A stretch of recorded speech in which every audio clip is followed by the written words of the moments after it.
my ride is here. There's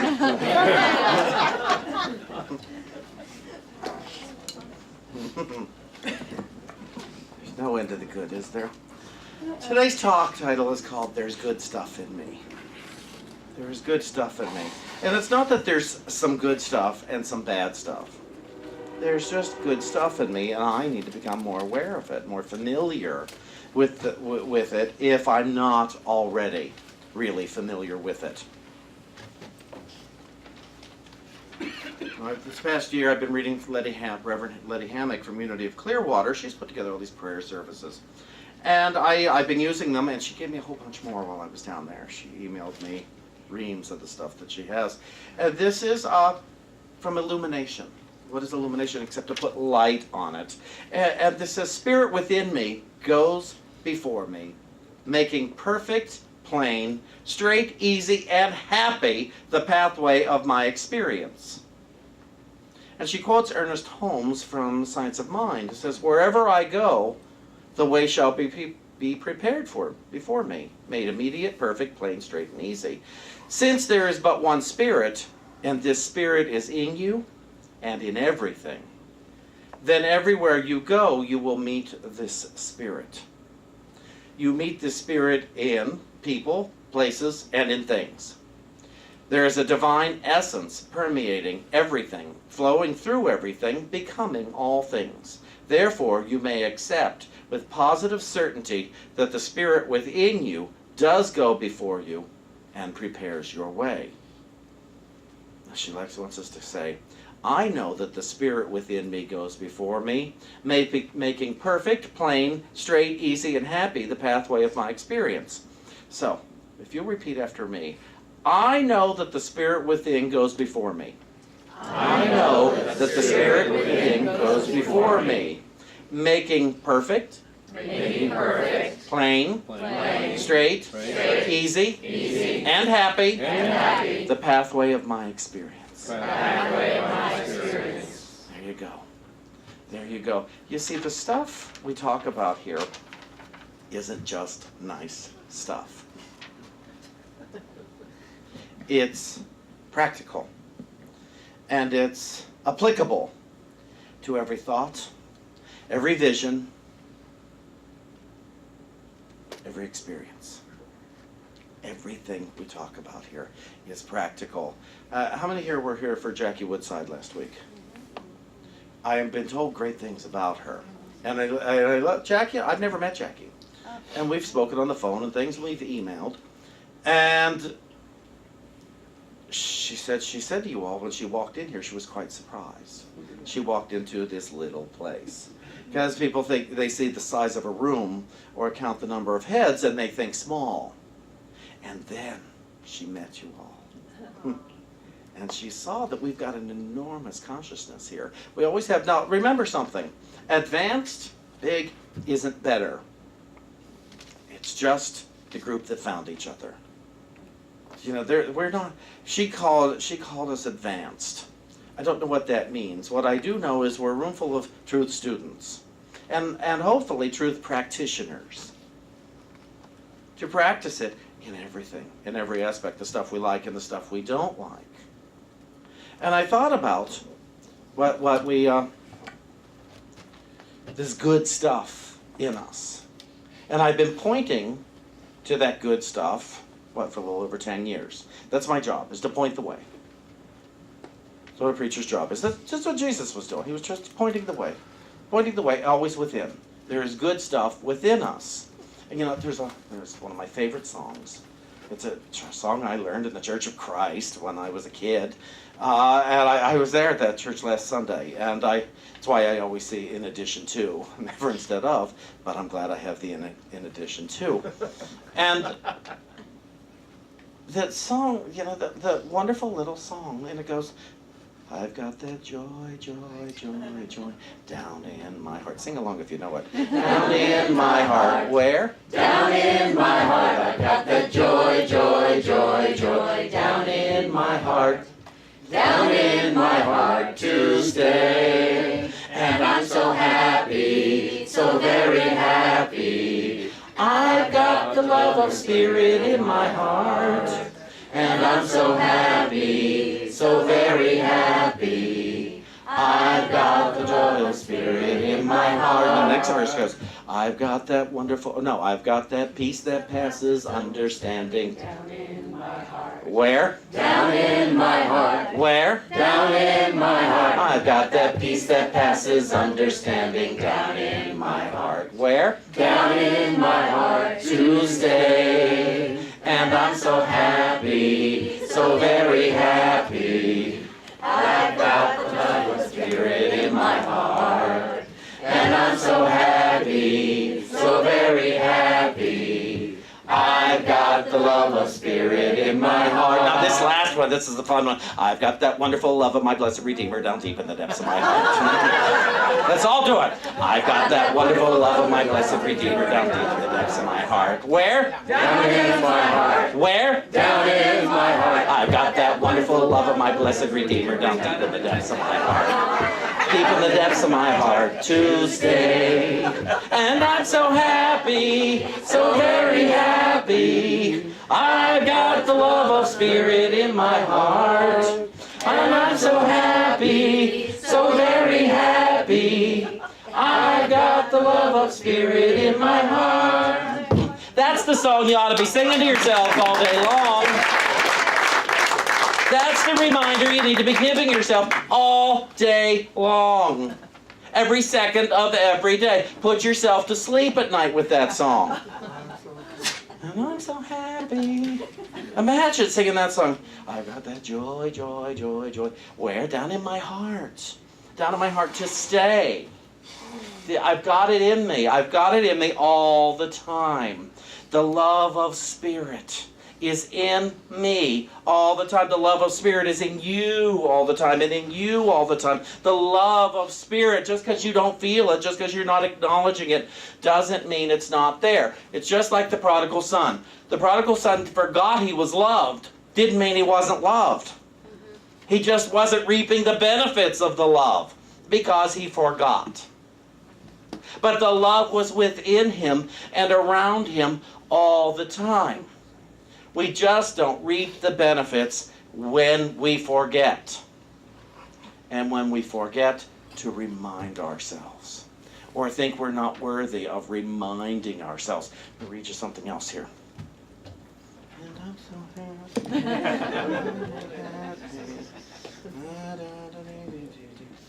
Okay, where'd you go with Acts? Book of Acts. Acts me again. Okay. Acts chapter 20 verse 32 says, do not fear that you are alone as you release your thoughts of illusion. Do not fear that you will be left with nothing. For the light of God is all that you are. Illusion is what you are not. In releasing illusion, you release only what is untrue. Nothing is lost to nothingness.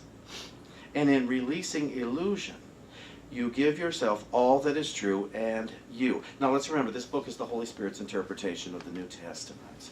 And so Holy Spirit is speaking here. And the Spirit goes on to say, until the time you do not need me, I am with you, guiding you and holding you. I am your comforter, your teacher, your love and your guide. I am everything to you because I am your connection to truth.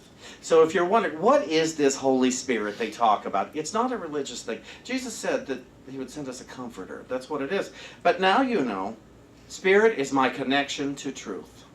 Holy Spirit is my connection to truth. Let's say it together. Holy Spirit is my connection to truth. And what is truth except that which has no opposite? It's not an honest opinion. It's that which has no opposite. So you got to look at, well, what has no opposite? Well, true love has no opposite. What has no opposite? And that's what we got. So Spirit is my connection to truth. And Spirit goes on to say, turn to me during your trials and tribulations, or temptations, excuse me. I will not let you down. Okay, we can be assured.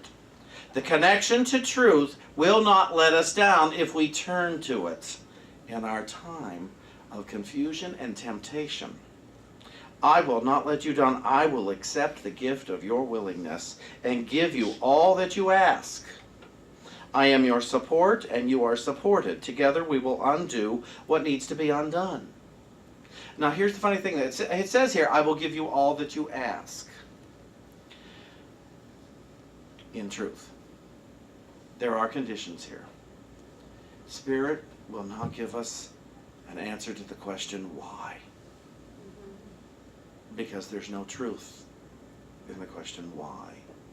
There's no truth in that. Why is an egoic answer. Doesn't matter why. But Spirit will always tell us how to think about something that is happening right now. It will tell us the truth. I've just spent 6 weeks away. And in those 6 weeks, 100 times a day I've had to ask how. About stuff I like too. At Disney I had to ask, what's the correct perception of this? Stuff I liked, stuff I didn't like at Disney. It's because I have opinions. Do anybody have opinions? Yeah, I have opinions. I have these thoughts. Let me move back so we can all see each other better. Opinions. I have these thoughts about things based on my past. And they're just not true thoughts. There may be honest opinions, but they're not true thoughts. And so I have to go within to the highest because I don't want to be bogged down. I don't want to be limited even by what I like. I don't want to, because then I'm stuck with what I like and something new and wonderful may come along and I would reject it because I like the old way better. Yeah. And so to say yes to now and to now and to now. I've spoken with some of you and I know that a few of you were going through some stuff. And one person I was talking to, I said, perhaps this is your greatest opportunity to be present in the presence. Mm-hmm. And it hurts like crazy because what's so painful about this stuff as we accept it into our lives. So often when we claim divine love in our life, everything unlike love appears. We want to claim prosperity and everything unlike prosperity appears. We want to claim health and everything that looks like sickness appears. And we want to claim harmony, and everything unlike harmony appears. But, as we said, it came to pass. It didn't come to stay. And so if we just stick with, oh, wait a minute.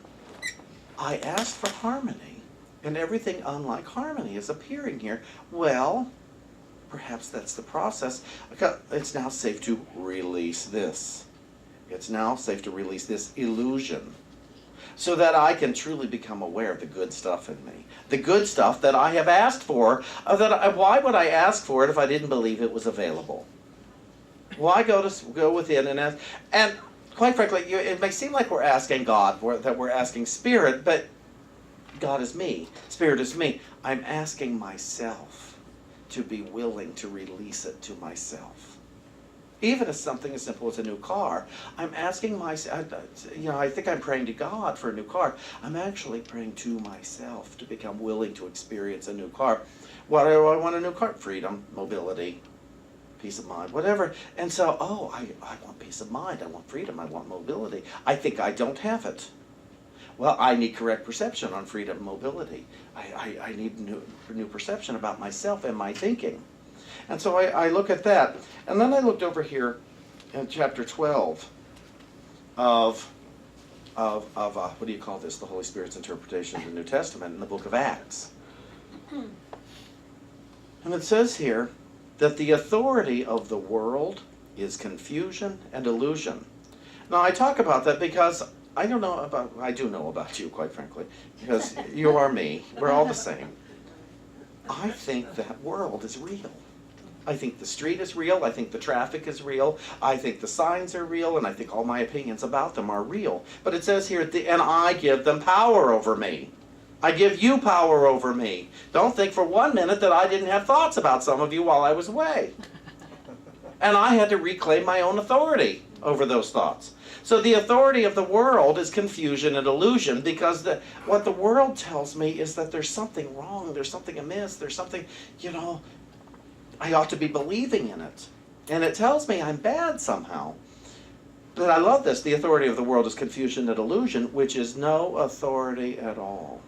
And yet, because you have made no authority and called it authority, You place yourself within a prison you have made. You are victim to your own invention, forgetting entirely that the invention is yours to choose or to unmake. That's what I love about this, is, every thought I have, I can unthink. All my thoughts can be undone, and all I have to do is go to my connection to truth. This is why you have the Holy Spirit.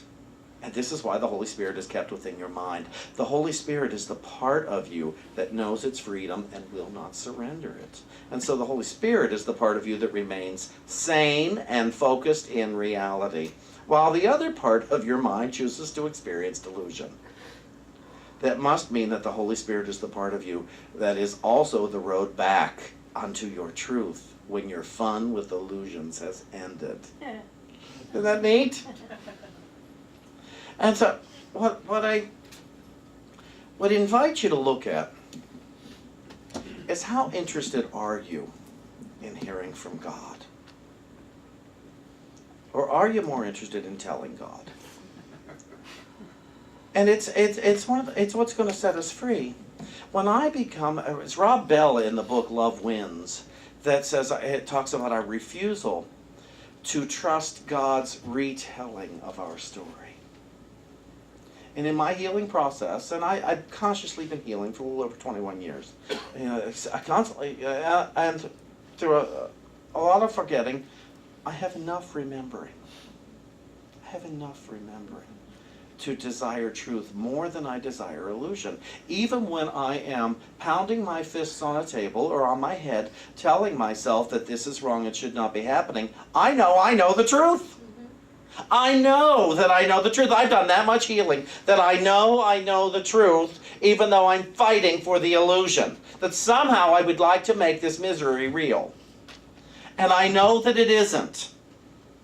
And so I end up uncomfortable for the day. It's just like kind of icky. And it's like, oh, shoot, Shawn, you know the truth. Come on, go ahead and accept it. Go ahead. There's good stuff in you, Shawn. Go ahead and experience it. There's really good stuff in you. There's really good stuff in us. And we know the truth. We know that what we see as wrong in the world really doesn't much matter. Yesterday, as I was dragging bookcases around here, it occurred to me, we only have a few years left in these bodies, with these minds as they are. Really, only a few years left in these bodies, in this time. Do you want to spend it forgetting who you are? Do you want to spend it fighting to make the unreal real? Or would you like to spend it having a good time? Would you like to spend it healthy, assured of your good, secure in your place, knowing that every being on this planet is here for your love? There's not one being in truth that wants us to be confused. And we don't want to confuse anyone else. And so to look at that mirror every morning and say, hi, God. When you get up, you look and say, hi, God. Hi, God. To look and do that. Hi, God. We have a few years left. A few days left. A few minutes left in these bodies at this time. Would you consider joining me on my path of joy? Making choices for joy. Making choices for love. Even if it seems somebody doesn't want love. I can love you anonymously if you are not willing to accept it to my face. I can love all of them. It's a choice I have. Always, because love is the reality. I might not do it. I want to be clear here. There is a possibility that I might not do it. But I'd like to. And I would like friends to join me. I want to see you as you are. I would appreciate your help in showing me you as you are. It will make it so much easier for all of us. If you would become willing to show me as you are instead of who you are not. I'm going to do what I can to show you me as I am, instead of who I am not. And we're going to go on about our business, remembering with the memory of good. Because that's the good stuff that lives within me. Just remember, you have been reminded today, you and I both have a connection to truth. Let's take advantage of it. Thank you.